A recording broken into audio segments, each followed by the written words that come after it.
the internet. You're listening to Ask the Oz Brothers. You're with your hosts, Max and Phil Oz. I'm Phil. And I'm Max.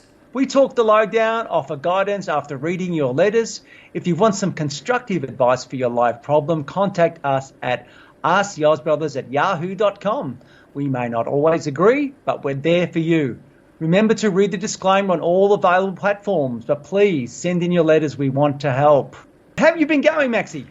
Not too badly at all. In fact, I've got a weird one for you. It's been going around my head. I want to tell someone about this story because I can't figure it out. Have you got a minute? I have got a minute, please. You know how I live alone, I live in a small country town, and I've got to do my shopping about twice a week on my bicycle. Don't have a car, right? That's great. That suits me just fine, get a bit of exercise and all of that. I'm on my bicycle and come to the back of a bakery, and there are two people there, and they've just walked out the back of the shop, okay? Now, there's a man and a woman. They're wearing aprons, okay? Now, they look pretty agitated, and they're pointing to this car, which is in the car park, which I'm going through. And one of them says, look, it's in the car. Get the lead. And the guy says, okay, let's do it. I think there's time. Okay, that's pretty weird, right? Yeah, I don't know what's going on yet. Okay. You've got me interested. What's going on? I was got too. Okay, well, I'll leave them to it. And I ride around the corner and I see this little guy and he's holding this puppy and he's banging furiously on the glass door. He's outside of a vet. He's banging on the door, right? And I'm passing him and I say, hey, look, that's a pretty cute puppy there, He looks like he's in a hurry and he nods and the door opens up. There's the vet. Now, I've seen this guy around town. He's a big guy. And he leans out. He puts his hand on this guy's shoulder and he pulls him in and says, get in quickly. And he slams the door shut. I'm riding past. I'm thinking, what the hell is going on? Is this guy on the lam? Did he steal the dog? Were the other two dog nappers or were they innocent? I don't know what's going on. And you know something? I never will. I saw the whole drama. I saw maybe a dog napper. Something weird was going on there. I'm stumped. I was waiting for some conclusion. There is no ending. And I'm very disappointed, to be quite honest with you. I'm very disappointed that there is no ending to that story. I'm just going to have to ride past there every day now and see if I can pick up any clues. Go into the shop tomorrow, put your hand on his shoulder and say, what the hell is going on with this place? Or with you? But part of me doesn't want to know. I like the idea of having a bit of a mystery. I don't know. Well, that's your problem. I want to know what's going on. All right. Well, look, if I find out, I'll let you know. Oh, please. But if I do, don't tell me because I don't want to know. It's like, here I am waiting for this conclusion. You're giving me nothing. You're giving me nothing. I know. I'm sitting here halfway across the country from you, and you're telling me this great story. It's got no ending. I'm being a dog tease, aren't I? You are. I'm being a pet tease. So how have you been, mate? It's been a week now. It's been a week. I'm okay. I must admit, I want to do an episode on worth, on how we value ourselves.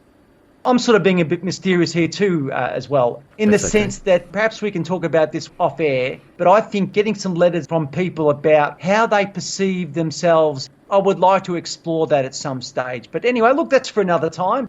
How do we value ourselves? Do we value ourselves? Is it important to value ourselves? That's my little mystery for the day. I think we're 1-1 now, I think. Mate, I've got to tell you something. I love it when you go all deep and weird on me. I love it. I actually don't. I don't like when I go all weird and stuff. You spend too much thinking about how you think, I think. Yeah, that's about right, I think. Max, you worked me all out, so that's the end of the podcast. All right, see you next week.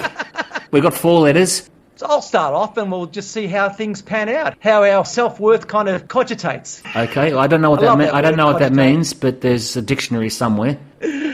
Just mulling over, thinking over, yeah. So anyway, look, we'll start off with our first letter. Dear Oz Brothers, I have a friend. I value her friendship, but I find it hard to be around her. I think she's intelligent and knowledgeable about things, but I find that I don't get a look in if I have an opinion that's different to hers. I find she dismisses my view under the guise of playing devil's advocate, but I just feel that's a euphemism for I'm inferior to her. My house isn't as good, my relationships are worse, and I don't have the technology that makes my life easier compared to hers. To sum it up, I'm made to feel a lesser person. I don't think she means it, she just can't help herself. At the heart of it, I think she's a good person who wants good things for me, but as long as she's one up on me. Signed, Miss Second Class Friend. Oh, What do dear. you think, Maxie? Oh dear, oh dear. Well, in context, I think healthy competition is fine, you know, good-natured, ribbing, whatever. But if you've got bad competition, that's always a really bad thing. And this is what I'm hearing here. Now, we're talking about the acquisition of things, the acquisition of resources, or better character traits, and also things that can't be changed, like I'm taller than you. This is not healthy, and this says more about her than it does about you, Miss Second-Class Friend. Now, we're talking about a person who really comes from a sad place. Now, you've got to ask yourself, is this person happy? Does a happy person say the words that you're saying that she says? Does a happy person behave in the way that your friend does? I'm guessing not. So my advice would be to turn this all around and don't look at yourself as being a bit of a victim, but see her as a victim of her own bad behaviour. See her as someone who's coming from a sad place. Her behaviour is based on wanting to be better than what she is by putting you down. That doesn't mean you're bad or you're worthless. It just means that she's got a problem. Now, you can have a problem with her having a problem, but it's better if only she has a problem, and you try and help her out if you can. Don't get lost in the muck and the mire of the moment. That's not you. That's her shoveling that. You don't have to consume that. We're talking about a sad person. Feel compassion for her. You feel a lot better feeling compassion for her, and you're also in a position where you might be able to help her. You're not the victim here. Very, very good points there, Max. I've got to say, I was talking about worth before the show started, and I actually think that first letter kind of covers what I'm saying, is that you've got to look to yourself to ascertain your worth. You're not to look towards other people. So look to yourself to ascertain your worth. Look to yourself. Look to the things that make you happy. And if that person isn't making you happy, maybe, put a bit of some space between the two of you for a little while. A bit of space. Okay, that's a practical thing. Yeah. Like it just, but that doesn't mean that. That doesn't mean you don't care for this person, and obviously you do from the letter. Mate, hang on a second. You're saying put some space. Why is that a good thing? Sometimes it enables both parties to think about what's going on with this relationship, this friendship. Okay. Yeah, so it just enables both parties to think, well, what do I want from this friendship? You're saying forcing both parties to take a breath of air. Some time out. I mean, it's healthy, but that's just my opinion. That's not necessarily what I think that second-class friend's going to do.